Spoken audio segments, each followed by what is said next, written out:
Welcome to another episode of the Guest Expert Series from the Solid Network. My name is Shane Borza, and I am the host along with my co-founder, Benjamin. We'd like to welcome you here to another show. This week, we have Dr. Amanda Barrientez, who is an NFA coach, which stands for No Fucking Around, which is one of the things I love about her. She's also a neurofreedom alignment coach. She helps entrepreneurs train their brain to create freedom and alignment in both life and business. And what makes her unique is she coaches from coupling her social science background with her real life experiences, which was going from food stamps to 6 figures, which I think is incredibly impressive. If you saw her blog post, which was Get Mindset Aligned to Scale Your Business, that's one of the focuses we're going to be talking about tonight. But Dr. Amanda does bring a wealth of background and expertise. So I'm interested to see where we go. I'm sure we'll have a lot of different points of the conversation. So Dr. Amanda, thank you so much for being here, and please take it away. Awesome. Thank you, Shane. It was fun because I got to release your you're in my interview. It released recently. And so today in my newsletter to my crew, I had you in there, so which is awesome. I love getting to share knowledge with amazing people in the world. So, you know, everyone who ends up getting to listen to this, I'm glad that you're here. And one of the things I like to start with is asking people to think about the number one thing that keeps them stuck. And often people will talk about money, time, fear, doubt, uncertainty, procrastination, environment. And there's all kinds of things that come up when we ask this question. And something that's been really incredibly fun for me in my entrepreneurial endeavors of helping people overcome themselves is seeing the big patterns that occur across all entrepreneurs of all types. So, you know, I've worked with people who are in startups all the way up to multi-million-dollar companies, and they have common patterns of things that hold them back. And as I started to work with people and realize this, I decided to call it competing commitments. So I coined this term to talk about the ways in which our conscious and unconscious thoughts, decisions, and actions get out of alignment and prevent us from creating what we say we want to create. So anytime we're in a situation where we say, oh, I really want to create, let's say weight loss is an issue for you. You go, I really want to lose 50 pounds, but then you see yourself eating a whole bunch of Oreos every night, and you can't understand why you have this block and can't move forward. And most people talk a lot about mindset, you know, how mindset is 80% of your success. And we hear this over and over, and we understand that, like, oh, mindset matters a lot. But when we don't really dig into the unconscious drivers of how to shift our mindset, it doesn't do us much good to know, oh, my mindset really matters. But if I have these unconscious beliefs that are holding me back, what am I supposed to do about that? And we don't even know it's unconscious, you know. So it kind of sometimes makes me think about, you know, back in the day on Saturday Night Live when it was, oh man, the guy's name, he used to sit in the mirror and stare at himself and give affirmations, right? Like, I'm good enough, I'm smart enough, and doggone it, people like me. And awesome, you are at least cheering yourself on. But if you don't believe it somewhere in your being, it's because you have those unconscious drivers that are holding you back. So what I love to dig into with people is getting unstuck and understand how to unlock your potential. Yes, Stuart Smalley. Yes, thank you. and really take it to the next level. And the reason that this started for me too is because I had a lot of competing commitments. So I was really stuck in victim mindset on food stamps. You know, some of it was circumstantial. I was in grad school. I had gotten divorced. My ex-husband lost his job, and here I am in grad school with 3 kids in one of the most elite, high cost of living places in the United States. And so I'm facing homelessness, and I'm going like, oh, wow, my life is really in the gutter. And I was, you know, just constant thinking about money and fear around it, and not really knowing that I had the power to change anything. And I actually stepped into coaching through relationship world. I had a 15-year marriage. I left my marriage having an affair. So I had very few relationship skills, and I had almost no financial wealth building skills. And so here I am on the floor crying one night, and I realized, like, okay, I'm the center of my issues. I've got to do something about this. And because I didn't have a lot of money, I turned to podcasts and started listening to everything I could on personal growth and development. And I started with relationships and some codependency stuff. And then that led to money. And then this led to entrepreneurship because I thought, okay, if I stay in academia, I'm not going to be able to get out of this hole that I've created. And I started to shift toward going like, I love teaching. I really want to be a coach. And then that has led me to really understand the way that people's mind works when they are put into a situation where they get triggered fear. So building a business can be scary. There's a lot of unknowns. There's a huge learning curve. There's a lot of financial instability. There's a lot of a lot of passion, inspiration, and wanting to go in a certain direction. But then I would see these people hesitating and procrastinating. So they would say, really want to build my business to 6 figures. And then they would be on Facebook all day, just goofing around and not taking any action. And so the more and more I dug into it, the more that I could see somewhere in us, there's those unconscious beliefs that we got downloaded when we were kids. So it could be things like money is the root of all evil. If you have that belief system, but you want to build a successful business, you have a competing commitment. And what's going to happen is that because 95% of our unconscious system is in control of us, the 95% is going to win out every time over the 5%. So we're going to say, I want a successful business, but underneath the surface of all that, we go, oh, money's bad. I might turn into a jerk. People might not like me. What if I try and fail? Like, what if, all these questions that come up. And so then you're not going to take action in the direction you want to go. And so these are the things that I really love to work on with people. And it's been incredibly transformational to dig into people's money stories and dig into the belief systems they have that are keeping them held back. Unlock those and then watch people in 1 minute, you can change a thought that changes everything in your future. So, your outer world is a reflection of your inner world, and your thoughts create your reality. So once you unlock those thoughts and you understand and you bring it to your conscious awareness, you can shift really quickly. The struggle is that it's pretty hard to do this on your own because if you could, you'd already be unstuck and you would get there faster. So, once you learn strategies to deal with it, you can shift in a new direction. But it's why I think coaching is so powerful, is because you have someone there seeing the blind spots and showing you the way and helping you see the things that you can't see. And it comes up in your languaging. It comes up in the way that you're procrastinating. So anytime you are feeling out of alignment, I tell people to look for their feelings. So we go, okay, how do I know that I even have a competing commitment? Well, if you're not getting the results you say you want, you have a competing commitment. If you wake up every day and you feel horrible about what you're doing, or you feel very scared and frustrated and stuck, you have competing commitments. So anytime you're out of alignment means that you're going to be repressing, you're going to be repelling and pushing away what you want to create. So all of this has led me into this really lovely, wonderful world of manifestation and magnetism and law of attraction. And so my favorite things are to help people get aligned, which means drop their competing commitments, step into their fullest power so they can access all of their potential, and then say exactly what they want, be clear with their zone of genius activities, step into it powerfully, and create and manifest whatever they want in their life, in their business, in their relationships, with their money. And yeah, that's where I'll start. I can keep going, but I don't know if anyone wants to ask questions, or if you want me to keep talking, I can. I'll jump in. I think that's a great overview. Like I mentioned in the beginning, you have a lot of kind of different aspects of your professional development and experience and training. And I really love the kind of synergistic way you've brought all that together. And so I think that was a really great way to kind of overview all the different interests you have and the way that you've pulled them together. Yeah. And the thing that I would like to have you go into more is talking about manifesting, because I think there's a big difference between what manifesting actually is and what people think of it.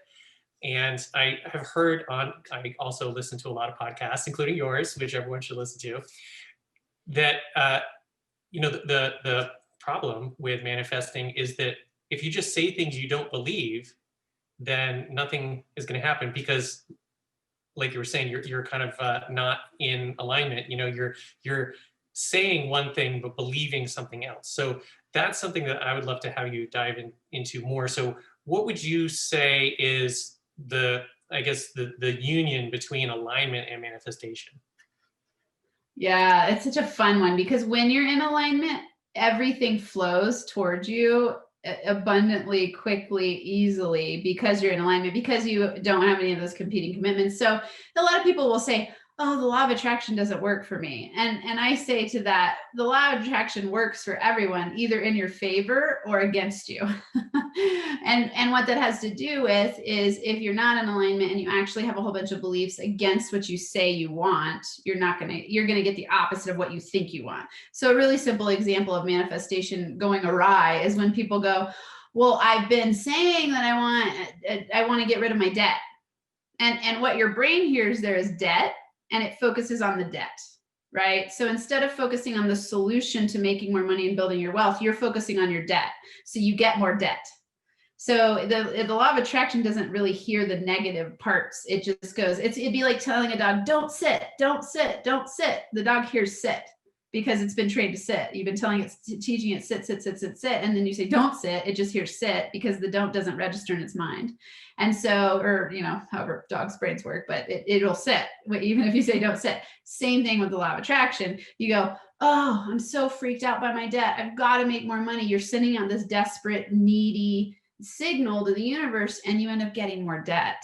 So what you want to focus on is what expands. So you don't want to focus on the debt because the debt expands. You want to focus on, how do I come up with productive solutions that I can take action on to build my wealth? And you focus on that.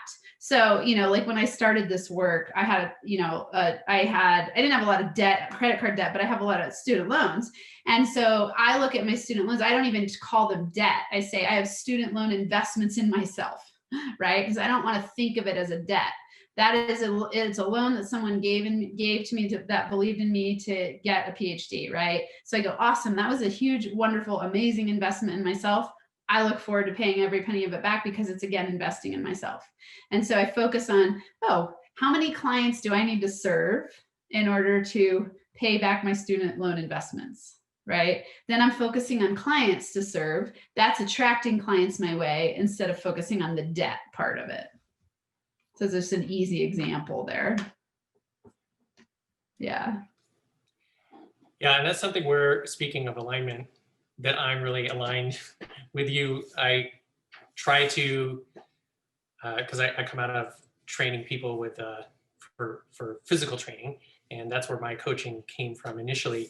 And same thing. People tend to concentrate. If you say don't do something, they end up doing it because, like you said with the sit example, they're hearing the thing that you're saying not to do, and then they unintentionally will then almost like be forced to respond with the thing So one of the things that they always taught us, when I have a number of certifications through Strong First, and they always said, tell people what you want them to do, not what you don't want them to do.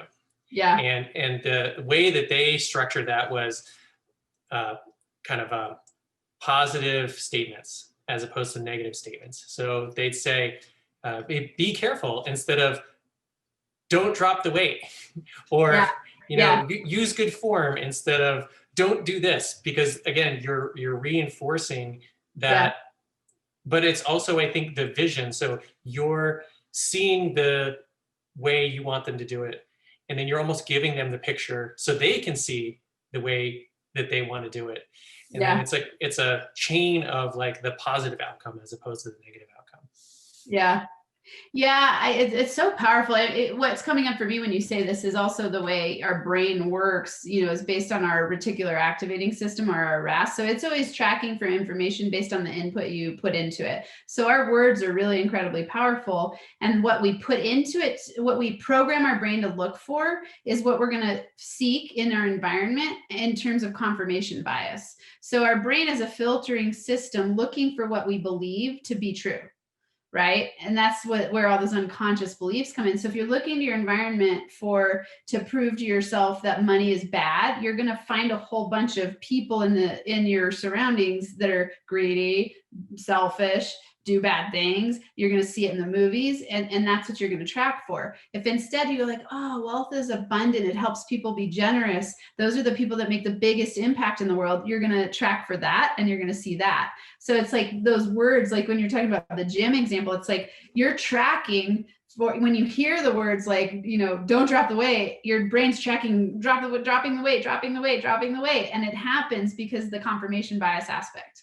So we always want to program into ourselves, what direction do we want to go? What do we want to have expand? What energy do we want to attract to us? What energy do we want to become in order to be a magnet to that same energy? So it's wild to listen to the way people, the words they use, right? Like anytime you hear yourself saying, I have to, I like if you're sitting there saying, I have to get up, and let's say you're a person who does cold calling for your business. I have to do cold calls today. Like you are sending out the most repellent energy. And when you get on the phone to call someone, they are going to feel that whether that you're saying it or not. So you want to be going, I can't wait. I look forward to, I am committed to, and then you want to be looking for the outcome of those calls. So you go like, oh, I'm going to set myself up for success by getting up and going, I am so looking forward to making an impact in people's lives. And the more people I call, the bigger impact I get to make. That shifts your energy in a completely different direction than like, I have to make my calls today. It's very slight, simple shifts. But what happens is your outer world shows you what you're thinking on the inside. This is why I love to do money work, because money is such a tangible, concrete form of reflecting back at you your subconscious beliefs. So if your money's abundant and flowing, it means internally you believe the world is abundant and flowing. If your money's stuck and not flowing well, if somewhere in you, you have the belief that you're not enough, that the world isn't abundant, that money is bad, like there's something in there to start to pick apart in that competing commitments system in your internal subconscious and conscious drivers. You mentioned earlier that like 95% of our operating system is the unconscious, and that you only have the 5% that isn't, and how the 95% will generally kind of win most of the time. So when it comes to alignment, when it comes to this awareness of your perspective or the words and setting yourself up to kind of manifest, the outcome that you want, what would you say is maybe the top one or two things to have that 5% beat out the majority percentage of us, which is that unconscious programming? Yeah. So it's becoming more conscious so that your conscious starts to win over your subconscious. So actually, people who are very into consciousness studies or into mindfulness or are doing this kind of work in the world where they're becoming masters over themselves, they don't let their unconscious drive them in the same way. So it's a lifelong practice. And the way I think about it is like, okay, on average, people are run by their unconscious by 95% of people. But when you start to step above that average, you train your brain in a different direction. So our brain creates neural pathways of least resistance, right? So the way I like to think about this is if you go to a sled hill and you see a sled going down the hill over and over and over, and you see that track and it just gets faster and faster and faster, your first thought does the same thing. So you have an automatic response to something that's the path of least resistance. So if you've trained your brain to instantly go to panic and fear around money, every time you have a money, let's say issue, in quotes, or problem, you're going to go straight to panic and fear because it's your automatic path of least resistance, which then causes you to fight, flight, freeze, and then keeps the cycle going. So someone who wants to shift in a new direction gets to choose to be conscious and go, okay, I'm noticing that every time I sit down to talk about money or think about money, I get a little bit freaked out. I'm going to practice a 3-minute breathing meditation before I sit down to look at my books and do my P&L for the month. And I'm going to have a cup of tea and some nice music. And I'm going to look at this as, okay, what I appreciate appreciates. So I'm going to start being responsible steward of my money. And I'm dedicated and committed to that from this day forward. The past is history. If you're a victim of your history, you can never be a master of your destiny. So you step into it with an empowered place, and then you start to create new neural pathways, because you start to teach yourself that you're actually responsible and capable with money. And then next time you go to do the money, you have a little less resistance and you're starting to create new neural pathways. And then over time, it becomes automatic. So my podcast is Max Potential Habits. So I think a lot about habits, and everything in our brain is a habit. Like our brain is a habit producing machine, and it is really efficient. So when you want to change something, you've actually got to be very strategic about it. It's strategic habit formation is what I call it. So for a short period of time, it depends on the habit that you're trying to break and how long you've had it in the history. Sometimes it can take a week. Sometimes on average, they say it takes 66 days, but I think it really depends on your history and how embedded it is in your brain. Let's say for 30 days, you practice something new every day, you're creating new neural pathways through setting that intention and following through. And then it's going to get easier and easier to the point where someday you look back and you go, whoa, I don't even have the automatic response anymore of panic when I think about money.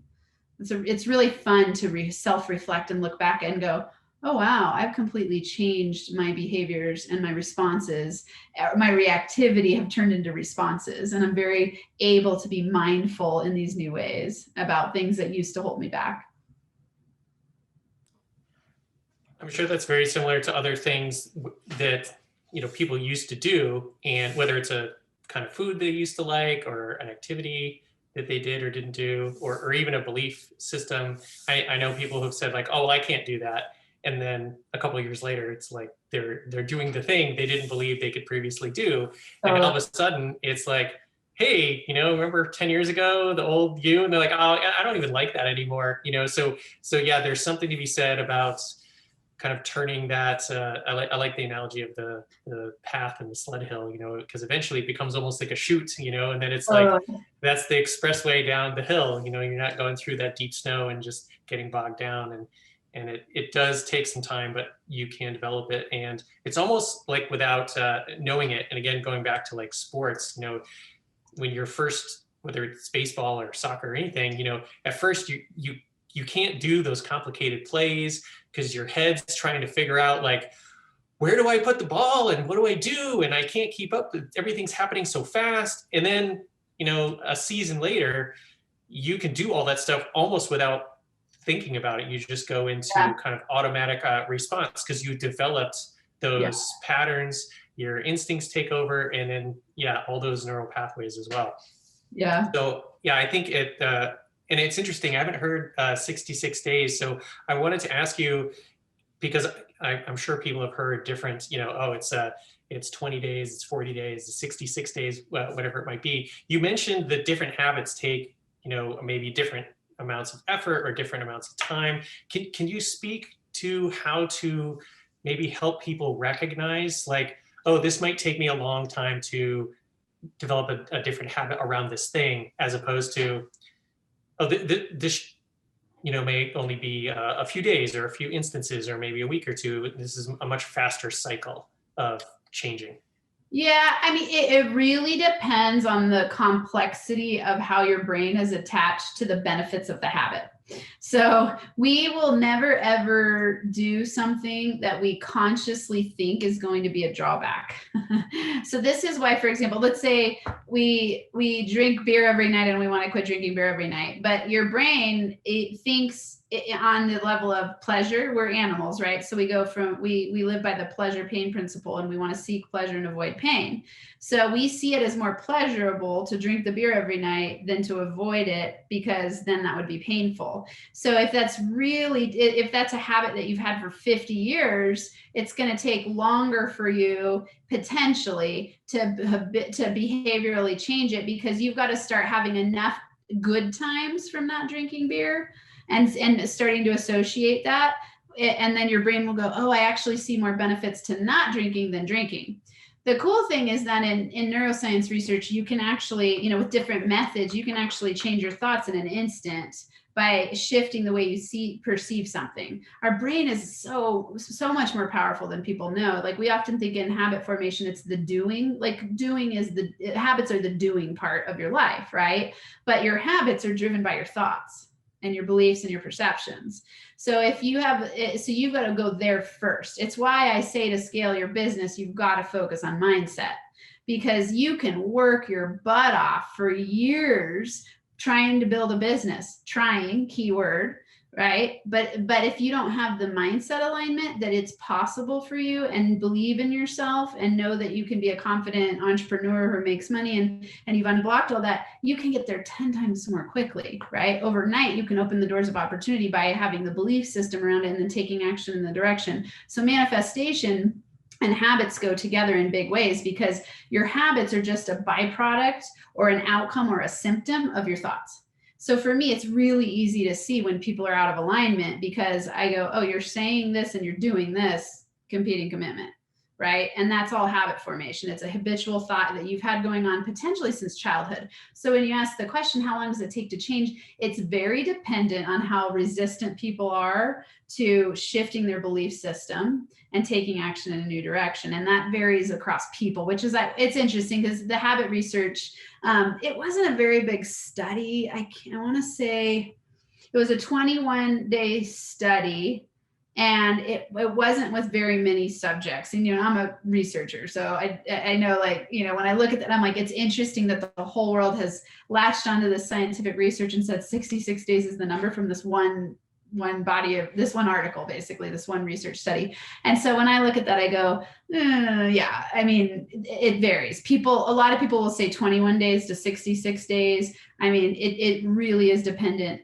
on many factors from my perspective, but you can change in an instant. It doesn't mean that all of your world is going to change instantly, because it takes time to undo some of the history of the things that you've created in an outward way. But your thought can change in an instant, and then your behavior will change, your decisions will change, then your results will change. And so you're always planting seeds into the future. Like right now, you're planting the seeds for 5 years from now, and so you go, okay, I want to change something in the future, like change it today, and it'll have a ripple effect over time, but it's not always going to instantly show up in your outer world. Does that make sense? Yes. And it's funny, I haven't thought about this in a long time, because this happened like 20 years ago, but my uncle, who had been a lifelong smoker, had tried, these are like the cigarette days, if you remember, cigarette, late night infomercial commercials, things like that. He'd done nicotine gum, he'd done the patch, he'd done this, he'd done that. And he just kept always going back to smoking. And I don't know, I'd been away for a while or something, and I came home and he didn't smoke anymore. And I was like, oh, hey, you've been trying for years to quit. What happened? He's like, well, my wife told me she was pregnant. And see? Overnight, Yeah, because exactly. he kept everyone kept telling him to quit. And so he said, fine, I will. But he didn't really want to. He was just saying that. But when he decided, oh, I really want to stop immediately, because I don't want to have a house that has, smells like smoke, for my wife to be pregnant, for her to have a baby, all this stuff. As soon as that mindset changed, his habit immediately changed overnight. And he said he never had any issues with it. Yeah. So I think that the same thing. Yeah. Okay. Yeah. So yeah, I think that's because I have heard a lot of people say, oh, well, I've tried for, 10 years to do this thing and I can't ever do it. And then you hear other people be like, oh, well, I just decided not to do that anymore. And I think that disconnect is exactly what we talked about. Like it's really genuinely having that thought change happen, and then the behavior happens because of the thought change. And the people who struggle for 10 years, it's because they don't really, if they're being honest, want to necessarily do it. So like you were saying, that alignment isn't there, there's that disconnect. Yeah, right. And what it really is that it's interesting. One of the most prominent scholars on habits research is James Clear. He wrote Atomic Habits, and he talks about identity transformation. You've got to have an identity transformation, and mindset is identity, right? So if you say, I'm trying to quit smoking versus I'm not a smoker, do you hear the difference in those phrases? Like trying is you're perpetually trying to do something. You haven't succeeded. It's not your identity. Whereas, so if someone offers you a cigarette and you say, I'm trying to quit smoking, you can feel the doubt in that, it's not a decision. It's like, I might quit, I might not, I'm trying, right? You're either committed or you're trying. And so if instead you say, I'm not a smoker, that's an identity shift. right? That's where you actually change your mindset to align with the committed decision in a totally different direction. And it's why I think it's so powerful when something like that happens to trigger us in our lives to make a very serious decision and pivot quickly. It's because all of a sudden you think of yourself differently and you've changed your identity and you've made a powerful decision in a new direction because you see more benefits to that new decision than to the old decision. So in his mind, he probably went like, oh my God, I'm gonna have a kid and I don't want to be a smoker. I got to live a long time. I want to see my grandkids even potentially, you know, and so now all of a sudden he has in his brain more stacked benefits for not smoking than for smoking. It's wild to see how it's so fun to watch humans in action. Yeah. And the stuck points we have, and it's actually so simple, really. If you can remember just going, okay, I'm saying one thing, I'm doing another, go back to the root of the belief. So it could be like, go back to the first time you smoked the cigarette and start thinking like, what felt so good about it? What was I trying to experience? And then start to see the benefits of it and get conscious of the benefits that you're, because what we usually think is we try to tell people like, oh, you're drinking and it's bad, bad, bad, bad, bad, bad, bad, or smoking, it's bad, bad, bad, bad, bad, bad. But your brain's going, but it sure doesn't feel bad, right? So your brain thinks there's more benefits than drawbacks. So you've actually got to bring to your conscious awareness, what are the benefits my brain sees, and then replace those with something else so that then the benefits shift. So you go like, oh, smoking gives me a break outside. Smoking, you know, gives me a little buzz. It makes my body shift. So then you go, you start to see, oh, that's what my brain's attached to. How can I replace that? But we forget the part of looking at what the benefits are to the perceived bad thing we're doing.